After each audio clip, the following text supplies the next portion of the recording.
반갑습니다. 몸 건강, 마음 건강, 건강지킴이 아나운서 임송아입니다. 버지니아 울프는 그녀의 책에서 이 시대의 여성으로 살아가기 위해 꼭 필요한 두 가지를 언급합니다.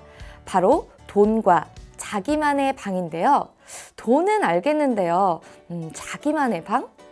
여기에서 말하는 자기만의 방은 단지 물리적인 공간을 의미하는 건 아니겠죠? 정신없이 사회와 소통해야만 하는 우리 생활 속에서 때로는 나만의 시간, 나 자신과의 대화도 필요하다는 얘기일 겁니다. 그래요. 여러분은 지금 이 시대를 살아가기 위해 꼭 필요한 나만의 방 가지고 계신가요? 몸 건강, 마음 건강, 오늘 순서 시작할게요. 라디오로 생방송되는 오전 11시 유튜브에서 원음 방송 또는 몸 건강, 마음 건강 라이브 검색하시면 실시간으로 방송에 참여하실 수 있고요. 오른쪽 하단에 구독 버튼 누르시면 원음 방송의 다양한 컨텐츠들도 만나실 수 있습니다. 오늘 몸 건강, 마음 건강 서울시 영등포구 광덕 안정한의원 김경민 원장님과 함께합니다. 건강 상담 원하시는 분들 전화 주세요. 서울 02-823-2000번, 서울 전화 02-823-2000번이고요. 문자 상담도 가능합니다. 샵 8970, 우물정 누르시고 8970으로 보내주시면 됩니다.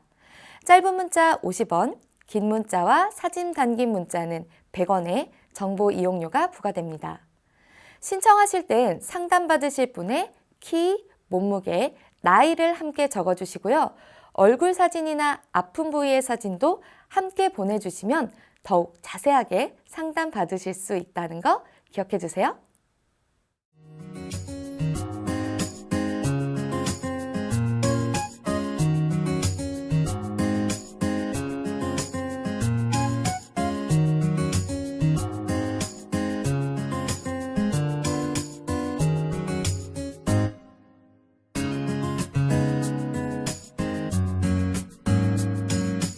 몸 건강, 마음 건강.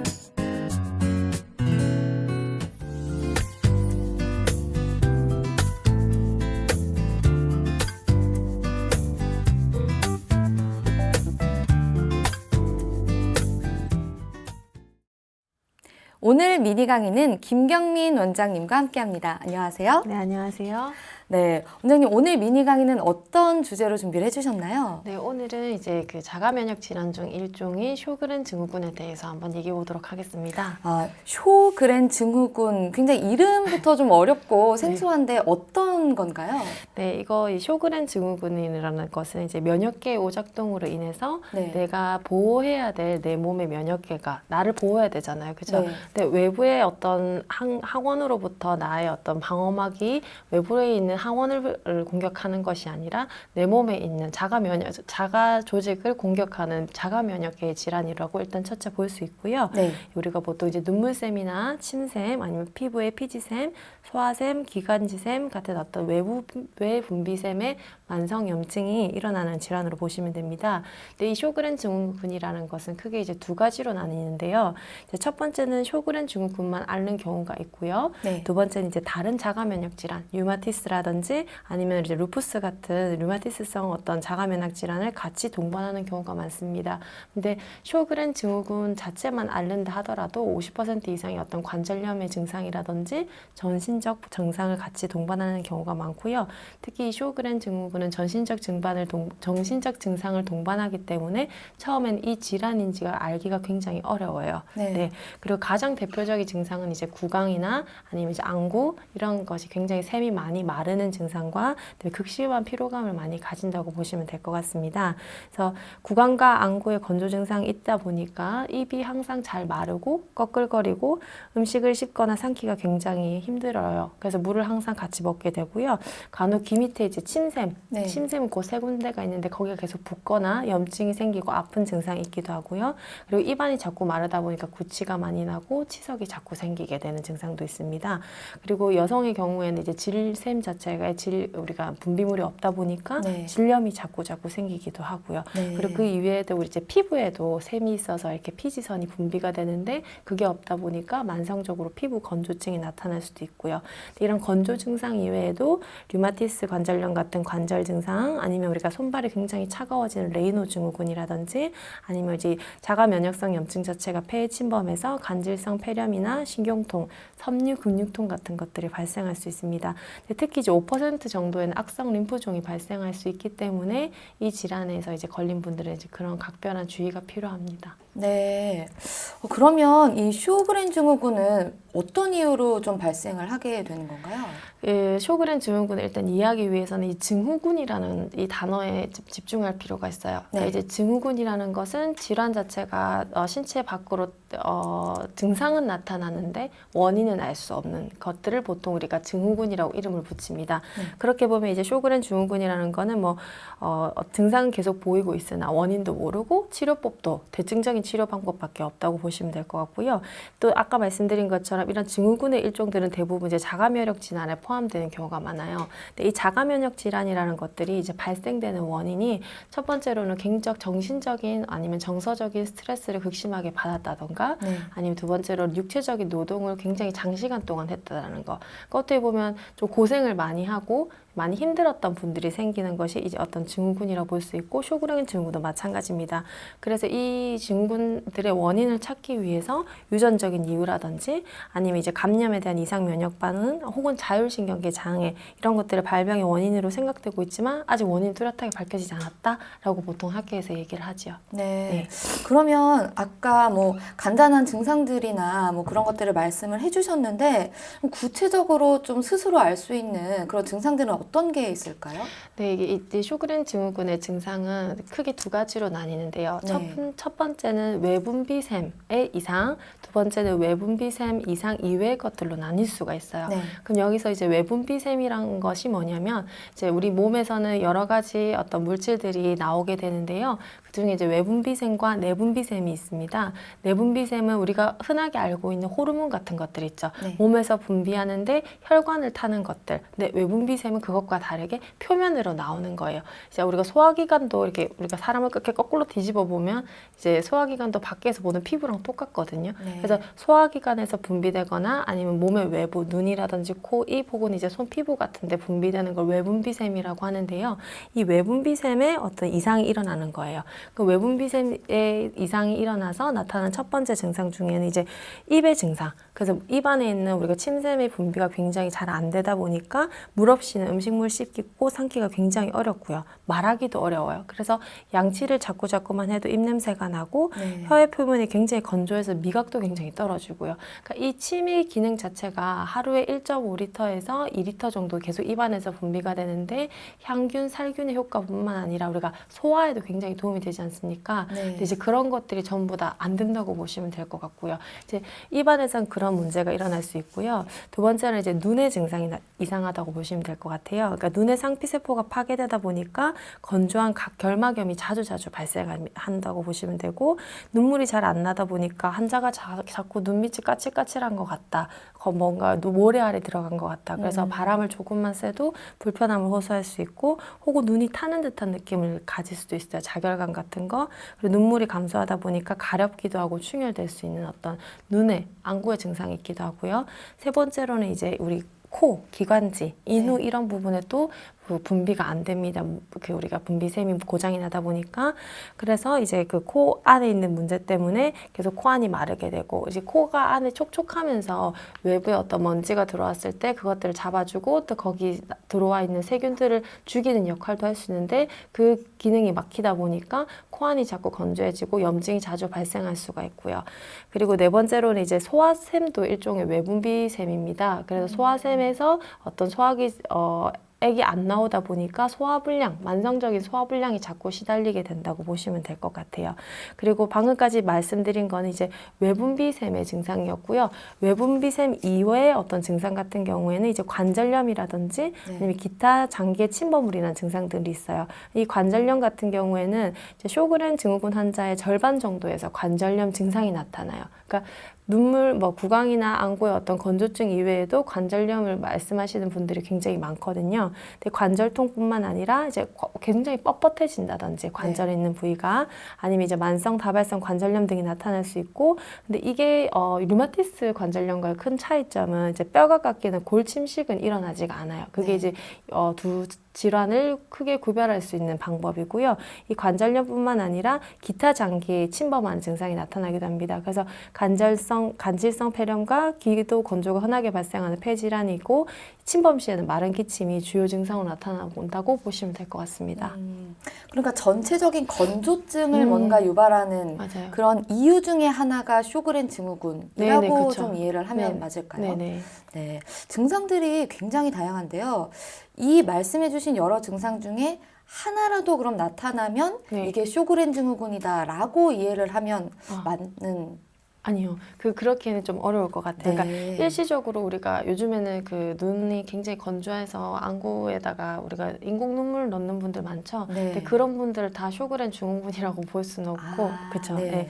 그래서 입이 마르거나 막 눈이 건조하다고 해서 내가 쇼그렌 증후군이 이렇게 걱정하실 필요는 없고요. 네. 이제 제가 아까 말씀드린 것처럼 뭐 이제 구강이나 목이 인후의 부분이 이제 샘이 잘 나오지 않다 보니까 만성적인 기침이 자꾸 생기고 극심한 피로가 자꾸 생기면서 관절통의 증상, 그리고 전신적 증상이 막 이유 없는 증상들이 막 나타나는데, 이것들이 3개월 이상 지속되거나 막 점점 심해지는 것 같다. 그럼 이제 병원을 찾아서 이제 검사를 해서 원인을 확인할 필요가 있습니다. 근데 이제 검사하는 어떤 종류에는 이제 안구 검사뿐만 아니라 조직 검사, 뭐 침생 검사라든지 혈청 내 자가 항체 검사 등 이렇게 검사를 항목으로 이루어져 있고요. 네. 이 중에서 이제 몇 가지 안에가 거기에 해당된다. 그렇게 하면 이제 이 사람은 쇼그렌 증후군이다라고 이제 우리가 진단을 내리는 거죠. 네. 네.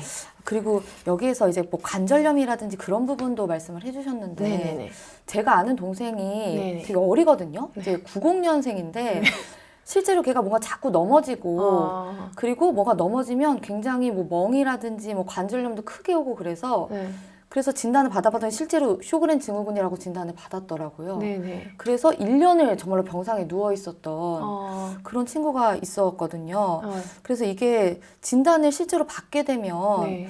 좀 크게 오시는 분들도 있을 수도 있을 것 같은데 네. 치료는 실제로 어떤 식으로 진행이 되나요? 네, 그러니까 증상의 경중의 차이는 굉장히 경미하게 오시는 분들도 있고요. 네. 그러니까 말씀하신 분처럼 입원을 해서 장기적으로 굉장히 크게 고생을 하시는 분들도 있어요. 네네. 근데 이제 쇼그렌 증후군은 우리가 뭐 양방에서 유전적 요소다, 뭐 우리가 자율신경계의 문제다, 아니면 호르몬 이상이다, 바이러스 감염이다, 뭐 이렇게 여타 가지로 들기도 하는데 네. 이제 아직 원인이 명확하게 밝혀지지 않다 보니까 치료가 어떤 대증 증상에 대한 치료가 주로 이루어요. 그래서 그 양방에서 쇼그렌 증후군을 치료받으신 분들은 처음에는 이제 어떤 진통제라든지 이런 약물을 복용하시다가 나중에는 스테로이드제를 장기간 복용하시게 되거든요. 네.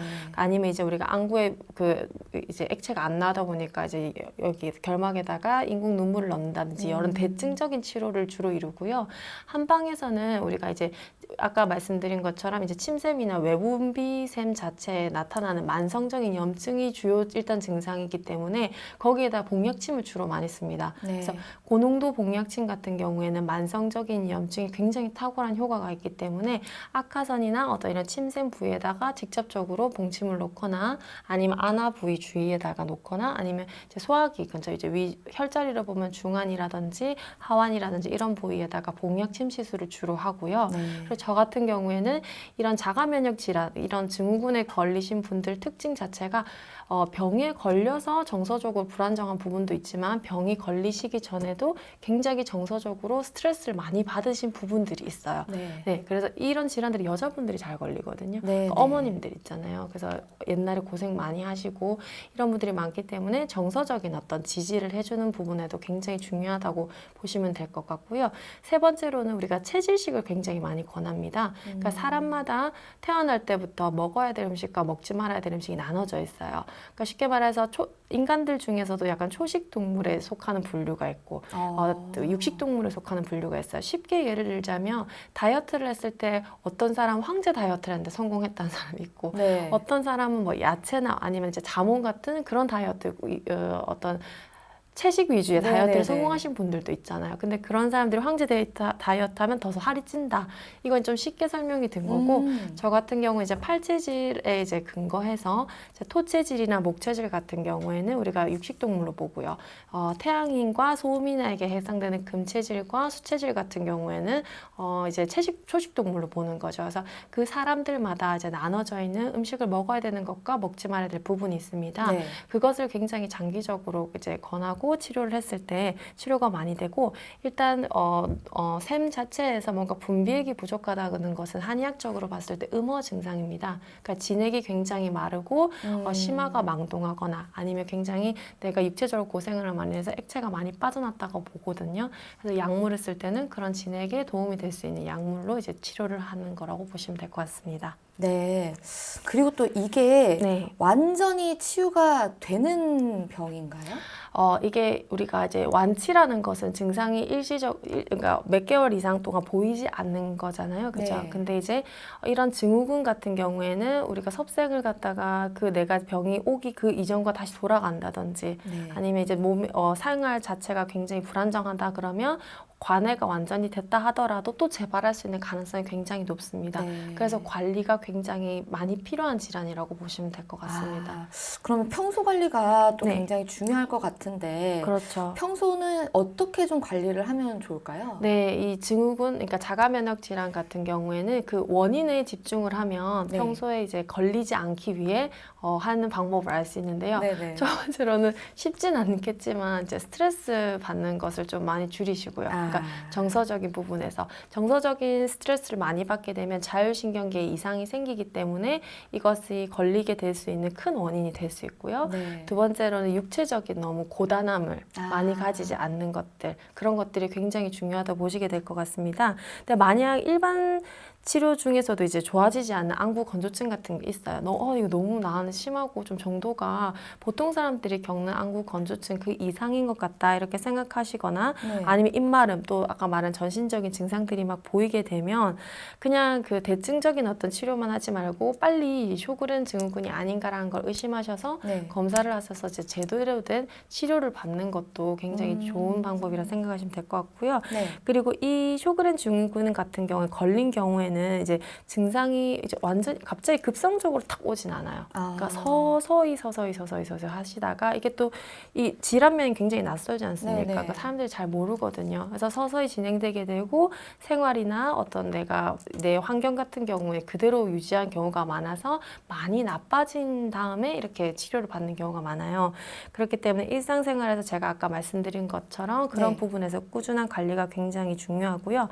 만약에 일단 걸리셨으면 네. 입마름 같은 것들이 이제 생기지 않도록 이제 뭐 무설탕껌을 자주 씹는다든지 그리고 우리가 충치와 잇몸 질환이 잘 생길 수 있기 때문에 치아 관리를 잘 해주시는 것도 좋습니다. 네. 또한 이 환자분들은 이제 선글라스를 끼는 게 굉장히 중요하고요. 네, 이제 눈이 하도 건조하다 보니까 외부의 빛에 눈에 손상이 올 수도 있고요. 그렇기 때문에 바람이 많이 부는 날 같은 경우에는 외출을 피하시는 게 좋고요. 그리고 장시간 무언가를 본다든지 이런 것들은 피하시는 게 좋을 것 같습니다. 그래서 방금 말씀드린 건 이제 걸리지 않기 위한 방법과 만약에 내가 걸린 것 같지 않은 거 잘 모르겠는데 증상이 비슷한 게 있다면 어떻게 해야 될지 그런 부분을 이렇게 나눠서 생각하시는 게 좋을 것 같아요.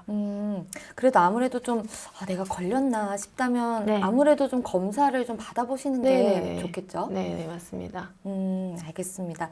그러면 직접적으로 좀 치료 사례가 있다면 좀 소개를 해주시면 좋을 네. 것 같은데요. 네, 제가 봤던 이 쇼그렌 증후군 환자분들은 대부분 젊은 계층의 사람들이 아니라 좀 중장년층의 여성분들이 굉장히 많았고요. 네. 이 환자분들 중에서 가장 두드러졌던 여성분은 이제 78세 여성분이셨어요. 그래서 30년 동안 쇼그렌 증후군으로 고생하셨고 네. 처음에는 이 질환인지조차도 모르셨고요. 그래서 네. 여러 병원을 전전하시다가 이제 30년 전에 쇼그렌 증후군을 알게 되셨고 이분은 이제 레이노 증후군, 그러니까 수족냉증이 굉장히 심하셨고 관절통도 같이 경험하는 상태셨어요. 그래서 그 소화액이 분비가 잘 안 되다 보니까 만성적인 소화불량도 굉장히 심한 상태였고요. 네. 거기다가 몸의 증상이 30년 동안 낫지 않다 보시니까 이제 건강염려증 또 굉장히 심하신 분이었습니다. 근데 이분 같은 경우에는 이 증상의 가장 핵심 포인트인 이제 복약침 치료를 30회 이상 하고, 그다음에 체질 진료와 이제 체질 시기를 같이 하고, 아까 제가 말씀드린 것처럼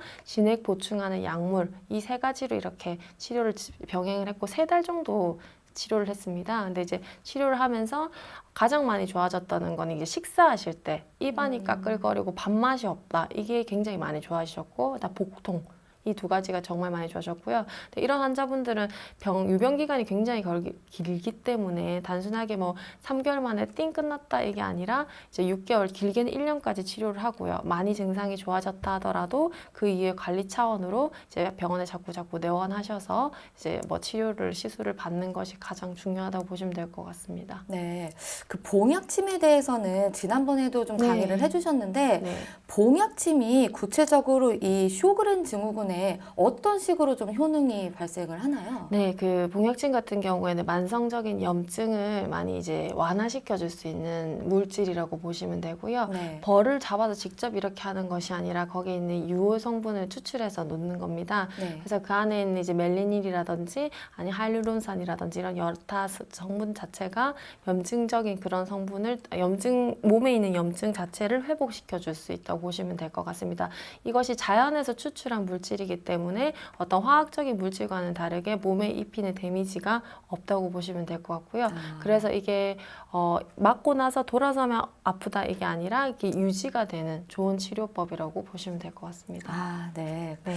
쇼그렌 증후군 사실 좀 생소하긴 한데 뭐 네. 안구 건조증이라든지 뭐 등등의 지금 말씀해주신 그런 증상들은 사실 우리에게 굉장히 네. 익숙하기 때문에 그렇죠. 굉장히 주변에서 충분히 볼 수 있는 증상들인 것 같습니다. 네. 그래서 오늘 원장님 말씀 이런 증상으로 고민하시는 분들 정말 많은 도움이 되셨을 것 같은데요. 원장님 오늘 좋은 말씀 감사합니다. 네, 감사합니다. 네, 고맙습니다. 미니 강의 오늘은 김경민 원장님과 쇼그렌 증후군에 대해서 같이 해봤습니다. 네, 미니 강의 오늘 함께 하시면서 궁금한 점 있으시거나 오늘 주제와는 관련이 없더라도 평소에 건강 상담 받고 싶으셨던 거 있으시면 본인 증상은 물론이고요. 가족이나 혹은 지인분의 그런 증상도 괜찮습니다. 서울 02-823-2000번, 2000번으로 전화 주시면 되는데요. 몸 건강, 마음 건강, 라디오로 생방송이 되는 평일 오전 11시부터 12시까지 1시간 동안 열어두고 있습니다. 문자로도 참여가 가능하신데요. 샵 8970, 우물정 8970번입니다. 짧은 문자는 50원, 긴 문자, 사진 문자는 100원의 정보 이용료가 부과됩니다. 건강한 행복을 만나는 시간, 여러분은 지금 WBS 원음방송 건강상담 프로그램 몸 건강, 마음 건강 함께하고 계십니다.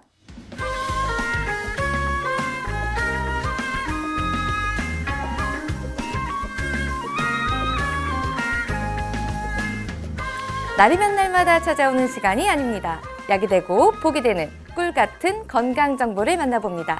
튼튼 보감 시간입니다. 오늘의 주인공은 오징어입니다. 오징어는 건강에 어떤 도움을 주는지 김경민 원장님께 여쭤볼게요. 원장님, 오징어는 어떤 효용이 있나요? 네, 오징어는 이제 다양한 요리에 쓰이고 우리나라에서 굉장히 흔하게 먹는 식재료 중에 하나인데요. 네. 이제 동의보감에서는 오징어는 성질이 평하며 맛이 시다. 특히 이제 기를 보호하고 의지력을 길러주며 월경을 통하게 한다라고 적혀져 있습니다. 이제 동의보감의 내용처럼 오징어에는 생각보다 많은 효능이 있는데요. 네. 이제 첫 번째로 오징어는 위 건강에 굉장히 도움을 많이 줍니다. 오징어에 있는 수산알루미늄이라는 성분이 위 점막을 보호하고 점막을 재생해주는 효과가 있어서 위염 등과 같은 위 관련 질환 예방에도 도움이 됩니다. 그리고 이제 오징어는 피로 회복에도 도움을 주는데요. 오징어를 우리가 말리면 표면에 생긴 하얀 가루가 타우린 성분이에요. 근데 이 타우린은 아미노산의 일종으로 혈중 콜레스테롤을 감소시켜서 혈압을 정상화시키고 간의 해독을 도와 이제 피로 회복에 굉장한 효과가 있다고 알려져 있습니다. 네. 이제 또 오징어는 뇌 건강에 좋다는 DHA와 EPA 성분이 들어있는데요. 이 성분들이 인지 능력 향상과 기억력의 향상에 도움을 주어서 치매 같은 퇴행성 질환 예방에도 도움이 됩니다. 또한 이제 뿐만 아니라 오징어는 노화를 방지해주는 효능이 있는데요. 오징어에 들어있는 셀레늄이라는 성분 자체가 항산화 작용을 하는 성분입니다. 이제 이 셀레늄이 몸속에 존재하는 노화를 촉진시키는 활성산소를 제거해 준다고 하고요. 덕분에 노화 방지에 도움이 됩니다. 근데 이제 이 오징어 자체가 강력한 산성식품이기 때문에 위산 가다증이 있거나 소화불량, 이제 위질환 같은 것이 있으신 분들은 이제 좀 조심해서 드셔야 됩니다. 네, 굉장히 강력한 산성식품이라는 거, 네, 기억해 두시는 게 좋을 것 같습니다. 튼튼보감 오늘은 오징어에 대해서 전해드렸습니다.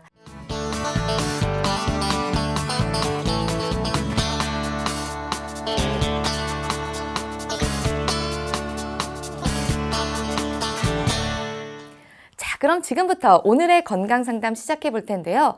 건강상담은 체질이나 상황에 따라 개인차가 있을 수도 있다는 점 미리 말씀드립니다. 상담 전화 서울 02-823-2000번입니다.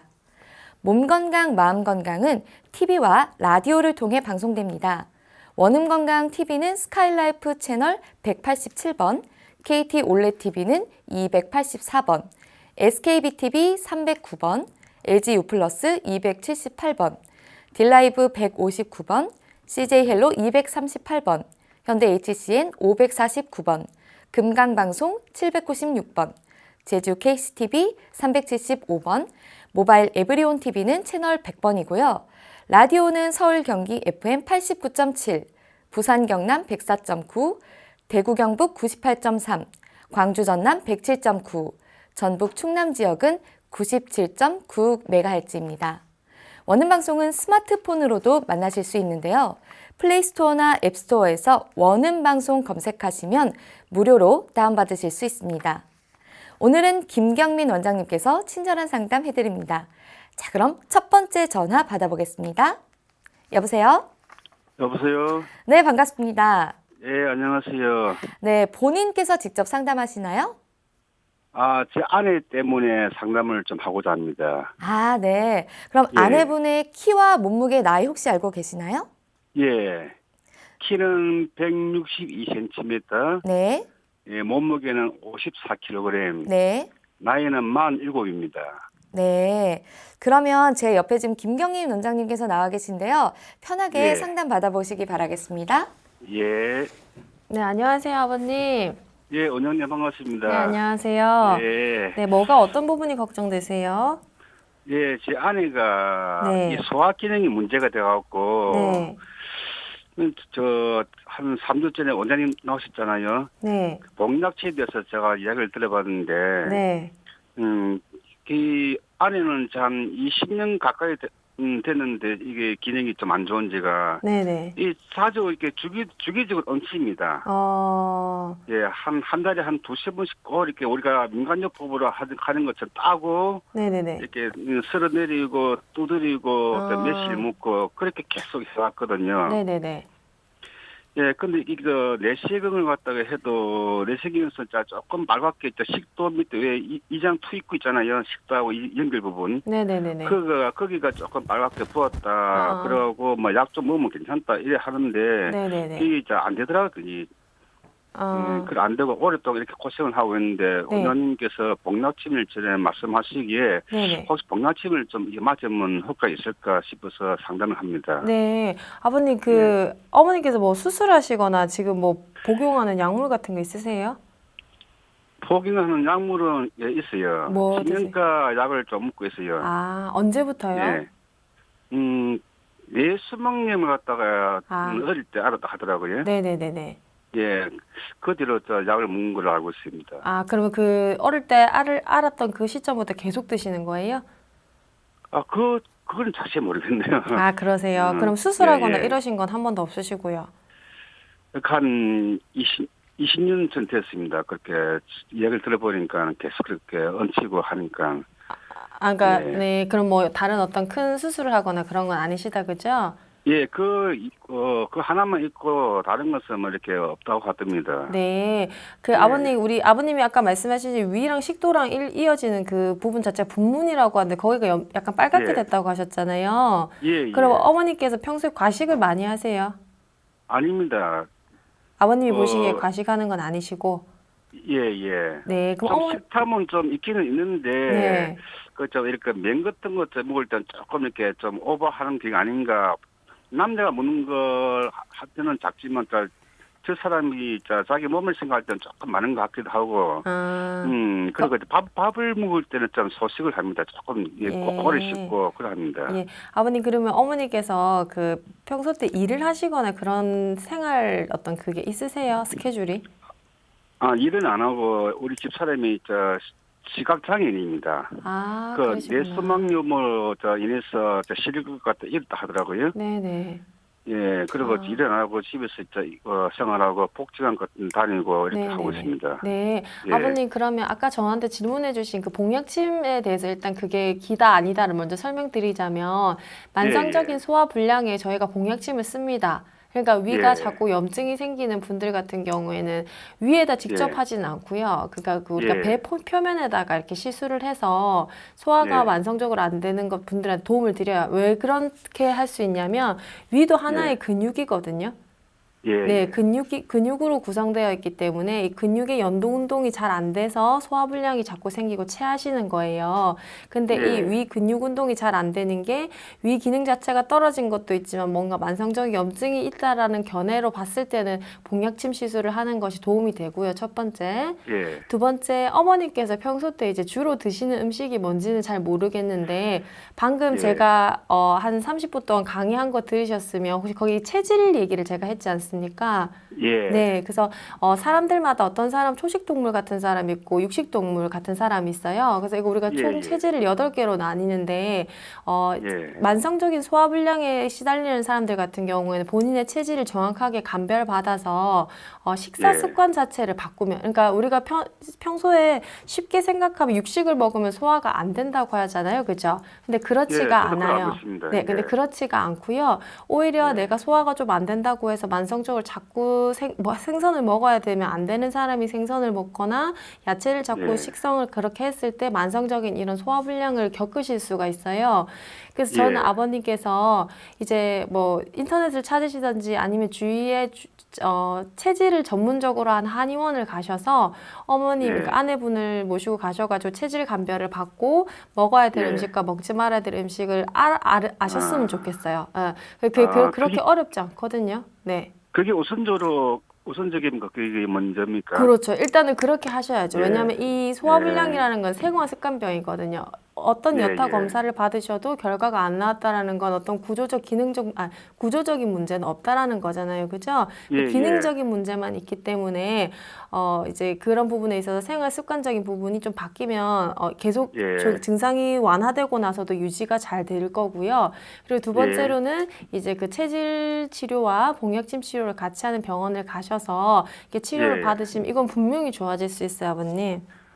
그런 봉약침을 갖다가 한의원에 가면 다 이렇게 합니까? 그렇죠. 근데 하는 곳도 있고 안 하는 곳도 있는데 그거는 이제 아버님께서 이제 뭐 주변에 사람들한테 물어보시거나 아니면 예. 인터넷에 이렇게 검색을 하셔서 가셨으면 예. 좋겠습니다. 예. 말씀 감사합니다. 네, 감사합니다. 예. 네, 도움 좀 많이 되셨나요? 예. 네. 그래서 지금 직접적으로 좀 체질 검사를 좀 해보시면서, 네, 조금 더, 네, 더 나은, 네, 모습으로, 네, 다시 뵙기를 바라겠습니다. 예. 감사합니다. 네, 감사합니다. 예. 네, 몸 건강, 마음 건강 여러분의 참여로 이루어집니다. 전화 서울 02823-2000번, 서울 02-823-2000번 활짝 열어두고 있고요. 문자로도 상담 받아보실 수 있습니다. 문자 참여 샵8970, 우물정 8970으로 보내주세요. 짧은 문자 50원, 긴 문자, 사진 담긴 문자 100원의 정보 이용료가 부과됩니다. 건강상담은 체질이나 상황에 따라 개인차 있을 수 있다는 점 미리 말씀드리고요. 다음 상담 전화 바로 이어가겠습니다. 여보세요? 네, 여보세요. 네, 반갑습니다. 예, 반갑습니다. 네, 지금 상담, 본인 상담 직접 하시는 건가요? 예, 아니도 집사람 상담인데 아, 지금 네, 집사람이 아내분, 집에 네. 없어가지고 아, 제가 네. 대신합니다. 네, 그럼 아내분의 키, 몸무게, 나이 알고 계신가요? 예, 예, 나이는 60이고 네, 몸무게도 60이고 네. 예, 키는 170입니다. 아, 네. 그럼 지금 제 옆에 김경민 원장님 나와 계십니다. 궁금한 점 있으시면 물어보세요. 예, 네, 안녕하세요, 아버님. 원장님 반갑습니다. 네, 반갑습니다. 예, 수고 많으십니다. 네, 어떤 부분이 불편하신가요? 예, 제 집사람이 한 달 좀 넘었는데 네네. 예, 혀에 혓바늘이 났어요. 네. 혓바늘이 나고 잇몸이 네. 하얗게 변하고 아. 색깔이 잇몸 색깔이 변하고 이래가지고 네네. 오래 가더라고. 그래 뭐 여사로 생각하고 나와뒀는데 네. 인터넷에 이렇게 검색을 해보고 하니까 네. 뭐 구강암 하는 게 있더라고요. 아, 검색을 하셔서? 예, 네네네. 보니까 뭐 구강암 이런 말이 있길래 겁이 나가지고 네네. 그 병원에 가서요. 가니까 뭐 네네. 그 조직 검사를 해보자 그래가지고 조직 검사를 해놓고 네. 다음에 결과를 보러 가니까 네. 구강궤양이라 그러더라고요. 네네네. 구강궤양이라 하면서 약을 15일분 처방해주고 또 오늘 15일째 돼가 오늘 또 병원에 갔는데 네. 근데 15일 동안 약을 먹어야 아무런 무슨 호전되는 게 없고 네. 예, 그래요. 아. 그래가지고 또 병원에 가니까 또 뭐 약을 또 다른 약을 네. 일주일분을 이래 주는데 네네. 이걸 뭐 그대로 자꾸 방치를 해도 되는지 원래 구강계염은 또 치료가 좀 오래 걸리는지 네네네네. 뭐 그대로 계속 뭐 의사 약 주는 대로 약만 먹고 그냥 있어도 뭐 원한지 그 궁금해가지고 연락 주셨다, 드렸습니다. 그죠? 네. 네. 아버님, 그 구강궤양이라는 게 이제 만성적인 염증이 그러니까 입안에 만성적인 염증이 오래되었을 때 그 예, 조직 자체 변형까지 일어나면 이제 심각한 수준에 이르렀을 때 우리가 구강궤양이라고 합니다. 예. 네, 근데 이제 그 구강궤양이 만성적으로 그러니까 고쳐지지가 않고 오래됐을 때는 구강암으로도 번질 수가 있거든요. 네. 그렇답니다. 근데 아버님께서 혹시 어머님께서 뭐 한 달 전부터 스트레스를 되게 많이 받으셨어요? 사는데 영 스트레스 안 받을 수는 있겠습니다만은 뭐 스트레스 좀 하면서 받는 게 있죠. 네, 근데 이제 그 병원에서 준 약을 먹어도 우리가 2주 동안 정도 우리가 치료를 했을 때 전혀 듣지 않는다면 네, 뭐 그거는 호전이 안 되니. 그 조직 손상 그리고 조직에 침범한 그 염증에 대해서 적응증이 제대로 맞아 들어가지 않은 것 같습니다. 네, 그래서 일단 뭐 지금 받아오신 약도 드셔보는 것도 사실 의미가 없는 건 아니에요. 일단 약을 바꾸셨으니까. 그래서 일단 약을 바꿔보시고요. 그리고 저 같은 경우에는 만약에 입안에 자꾸 혓바늘이 생겼는데 없어지지 않고 만성 염증이 생긴다면 입안에도 우리가 이제 복약침 치료가 가능하거든요. 네, 그래서 치료가 하는 게 있어요. 네네네. 한의원에서도 그 복약침으로 이제 만성적인 염증이 있으신 분들이 있어요. 그래서 그 부분에다가 염증 치료를 하고 분명히 이유 없이 어머니께서 혓바늘이 갑자기 생기시진 않았을 거예요.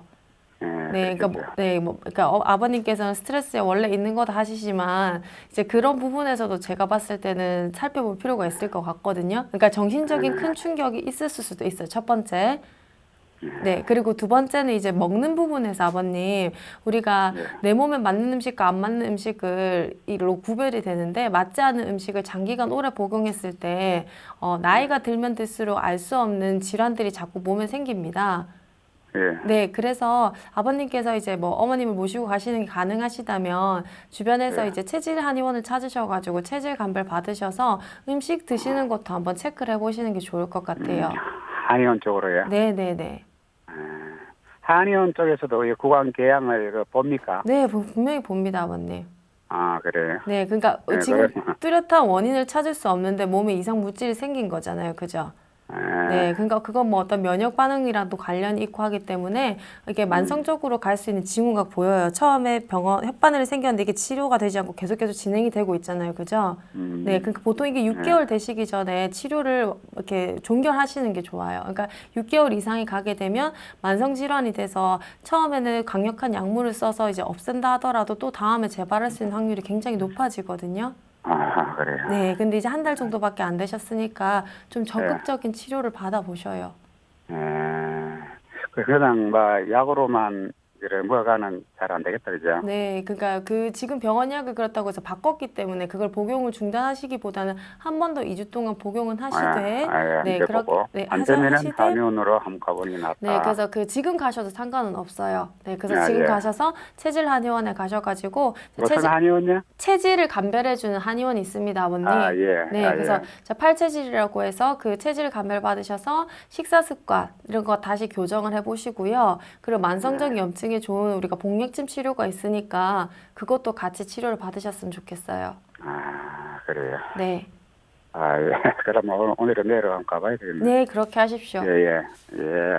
아유, 감사합니다. 네, 예, 너무 고맙습니다. 네. 네. 네, 아버님 도움 좀 되셨나요? 아.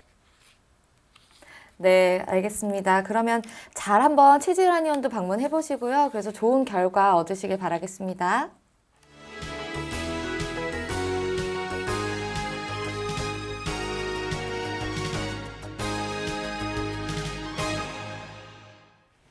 네, 문자로도 상담 사연 보내주고 계신데요.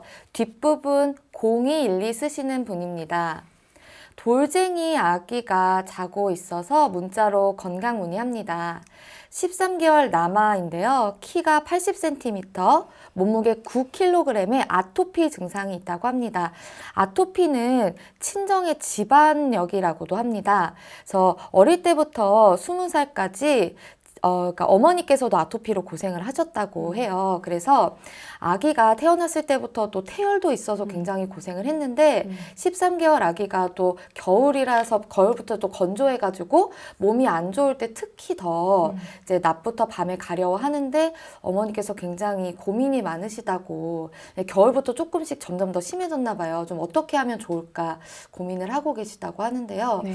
좀 어떻게 좀 해결을 하면 좋을까요? 그 아토피는 이제 우리가 보통은 스테로이드제 많이 먹거나 네. 가렵다 보니까 이제 어떤 대증적인 치료 방법만 쓰고 치료 방법이 없어서 한의원에 오시는 경우 굉장히 많은데요. 그래서 한의원에서는 드라마틱한 아토피 사례가 굉장히 많아요. 네. 근데 아토피라는 것 자체는 피부 표면에 자꾸 염증이 생기는 거거든요. 그래서 가렵게 되고 진물이 나거나 빨갛게 부어오르게 되는 것인데 이런 분들 같은 경우에는 우리가 알러지 같은 경우에는 알러지는 피부 표면이지만 우리가 소화기 점막도 일종의 피부와 똑같습니다. 근데 자꾸 이제 결국에는 체질로 보시면 돼요. 그래서 아토피에 안 좋은 것들이 뭐 육식하지 마라 그러고 뭐 우유 먹지 말라 이렇게 할 수 있는데 사실은 꼭 그렇게 해서 치료를 할 수 있는 게 아니라 이 아이가 가족력이 있다면 그 위에 있는 가족분들께서도 체질에 맞지 않은 음식이, 그러니까 집안마다 사람들 먹는 음식 스타일들이 있잖아요. 네. 근데 그 음식 스타일에 내 몸에 맞지 않는 음식 스타일을 계속 대대로 고수해 왔던 거예요. 그래서 아토피 질환이 자꾸 생기는 거고, 돌이 지나고 13개월이면 유유식을 했을 거란 말이에요. 근데 엄마가 아토피가 있었으면 엄마도 본인에 안 맞는 음식을 먹고 있는데 엄마의 경우에는 자기가 좋아하는 음식 위주로 보통 이유식을 하게 됩니다. 그러다 보니까 아이에게도 그 증상이 나타나는 거고요. 그래서 어머니께서 그걸 치료하고 싶으시면 이제 아이한테 맞는 음식과 맞지 않은 음식을 체질 감별을 하시면 좋을 것 같아요. 제가 이 얘기를 드리니까 이제 최근에 우리 한의원에서 치료받은 그러니까 성인 남성이 있습니다. 20살이고 그분도 가족력이 있어요. 누나도 아토피고 다 가족이 아토피가 있었는데 어렸을 때부터 아토피가 심했어요. 근데 이제 우리 아토피에 대해서 정설인 게 고기 먹으면 안 되고 유제품 피해야 되고 이렇게 했습니다. 근데 보통 그 고기를 먹으면 안 되는 체질은 태양인이에요. 금체질인 경우가 많은데 그 친구가 우리가 체질 감별해볼 때 목체질 태음인이었고요. 이 사람은 오히려 육류를 많이 먹어야지만 건강해지는 체질이었어요. 처음 치료를 받았을 때는 그러니까 그 각질이 배드에 떨어져서 그분이 치료를 받고 가면 침구류를 다 갈아야 했었거든요. 근데 그분이 이제 체질 시기를 바꾸고 체질침을 맞고 이렇게 염증이 굉장히 심한 부위에만 이제 복약침을 놓고 이렇게 했더니 3개월이 지났는데 지금은 배드 인설이 하나도 떨어지지 않고요. 이제 얼굴에도 워낙 그 아토피가 심했는데 그게 완전히 말끔히 사라졌었거든요. 그래서 이 아이 같은 경우에는 이 봉침 같은 경우에 통증이 심하기 때문에 13개월이면 맞는데 무리가 있지만 우리가 먹는 음식을 조절함으로 인해서 아이의 전신적인 아토피는 굉장히 좋아질 수가 있어요. 그러니까 어머니께서는 일단 그 아이의 그거랑 근데 아이의 체질을 감별하기 위해서 부모님이 같이 가셔야 돼요. 체질은 유전되는 거기 때문에 엄마랑 아빠 아빠가 같이 가는 게 가장 좋고, 근데 엄마의 가족력이 있다면 이제 엄마랑 같이 가셔도 이제 충분한 주료가 될 것 같습니다. 그러니까 사진을 보내주셨는데 보니까 네네. 굉장히 아이의 다리에도 그렇죠. 아토피가 엄청 심하게 네네네. 좀 있더라고요. 마음이 굉장히 안 좋네요. 네. 아무래도 음식부터 좀 조절을 해보면서 아이의 체질을 잘 관리해보는 것도 굉장히 좋을 것 같습니다. 네. 다음 사연 받아볼 텐데요. 뒷번호 915 쓰시는 분입니다. 네, 저는 50대 중반의 남성으로 역류성 식도염 증세가 심하게 나타납니다. 아침에 일어나면 목에 쓴맛이 느껴지다가 자다가 역류를 느끼면서 놀라서 깬 적도 있다고 하십니다. 치킨과 콜라를 먹었을 때 증세가 제일 잘 나타납니다. 도움 말씀 부탁드립니다. 라고 해주셨어요. 네, 이제 역류성 식도염이라는 것은 위장과 식도에 이제 우리가 항문에 있는 관략근과 같은 문이 있는데 그 분문이 헐거워지면서 이제 먹었던 음식물 자체가 소화액, 위산들과 혼합된 것이 거꾸로 올라오면서 이제 상부 식도를 손상시키는 질환을 역류성 식도염이라고 하는데요. 이게 신맛이 나고 그리고 나중에는 기침까지 하실 수도 있어요. 근데 생활적인 방법에서 티칭을 드리자면 주무시기 4시간 전에 식사를 꼭 마치시고요. 그리고 두 번째로는 우리가 몸에 안 좋다고 하는 인스턴트 음식이나 커피라든지 이런 것들 안 드시는 게 맞고 그리고 위쪽으로 약간 몸을 세워가지고 주무시는 것도 도움이 돼요. 거꾸로 올라오니까 그걸 못 올라오게 하는 거죠. 근데 이게 근본적으로 해결되려고 하면 그 이미 조직이 많이 손상이 돼 있는 부분이 있기 때문에 거기 이제 우리가 치료약을 쓴다든지 그리고 콜라와 치킨을 먹었을 때 안 좋은 분들은 보통 소양인이 많아요. 그러니까 우리가 튀김옷이랑 치킨이 이제 닭이잖아요. 그렇죠? 근데 이거는 정확하게 그분의 맥을 잡아봐야 할 수 있는데 그분이 음식적인 부분에서 남들이 보기에도 굉장히 극악무도하게 형편없이 막 생활을 하시는 게 아니라면 이제 우리가 체질을 감별을 받으셔서 음식의 어떤 조절이 생활적인 부분에서 조절을 하시게 되면 이것도 역류성 식도염도 생활 습관병이거든요. 그래서 그 생활 습관을 바꾸는 것 자체가 장기적으로 봤을 때 유지에 굉장히 도움이 돼요.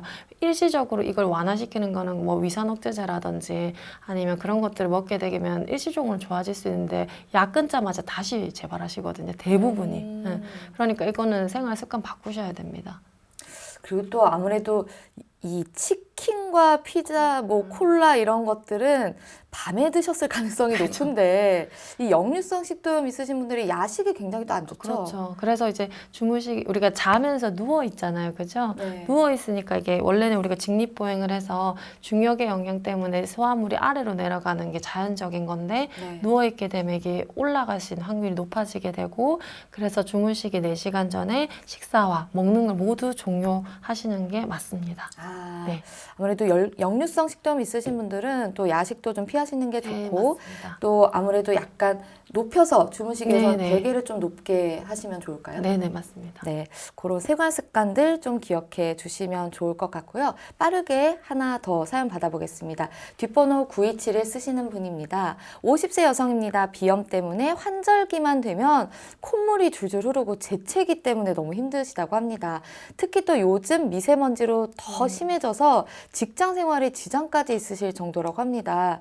식염수로 세척하고 나면 조금 나아지는 듯한데 자주 세척해 주는데 또 비염이 심해지면 또 눈도 가렵고 뻑뻑해지고 눈이 가려울 땐 또 어떻게 해야 되나 바로 병원 가는 게 또 여의치 않다고 하시는데 어떻게 하시는 게 좋을까요? 네, 이제 비염도 만성염증이거든요. 네, 그래서 이제 이 비염 있으신 분들이 일시적으로 너무 고통스러울 때는 우리가 약국에서 먹는 항히스타민제라든지 이런 걸로 도움을 받을 수는 있어요. 근데 이게 비염 걸리신 분들은 보면 하루 이틀 뭐 한 달, 2달로 끝나는 게 아니라 평생을 달고 사시잖아요. 근데 이렇게 자꾸 만성염증이 몸에 생기는 것 자체가 음식 문제가 가장 많습니다. 네, 이제 제가 뭐 이제 치료를 하신 분들 같은 경우에도 본인의 어떤 체질 시기를 바꾸고 나서 그 계절이 왔는데 만성염증이 안 생기시니까 비염이 자연스럽게 사그라드시거든요.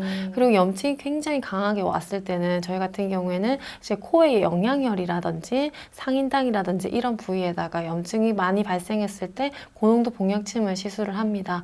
그렇게 했을 때 굉장히 일시적으로 그 염증의 어떤 강도가 굉장히 많이 떨어지는 걸 많이 목격했고요. 네. 장기적으로 유지가 되기 위해서는 체질식을 하시는 게 맞아요. 네. 이게 시대가 좀 바뀌다 보니까 음식 위주가 육류 위주로 많이 바뀌게 되고 예전에 우리 식습관과 굉장히 많이 바뀌지 않았습니까? 그래서 그런 부분들이 최근에 사람들이 굉장히 어떤 염증성 질환에 가장 이제 시달리게 된 원인이 된 것 같아요. 알겠습니다. 이렇게 좀 확실히 생활 습관 또 특히나 식습관이 네네. 우리 몸의 건강에 많은 영향을 주는 것 같습니다.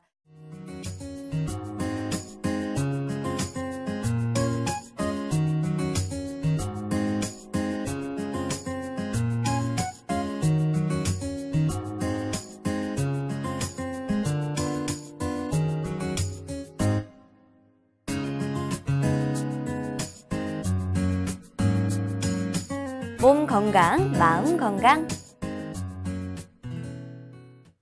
오늘도 많은 분들이 전화와 문자로 상담해 주셨는데요.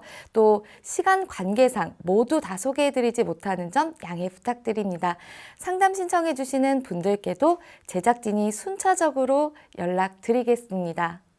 몸 건강, 마음 건강, 오늘은 김경민 원장님과 함께했습니다. 원장님 오늘 좋은 말씀 감사합니다. 감사합니다. 네, 다음 시간엔 한의사 최진용 박사님과 함께하겠습니다. 오늘도 여러분 건강한 하루 보내세요.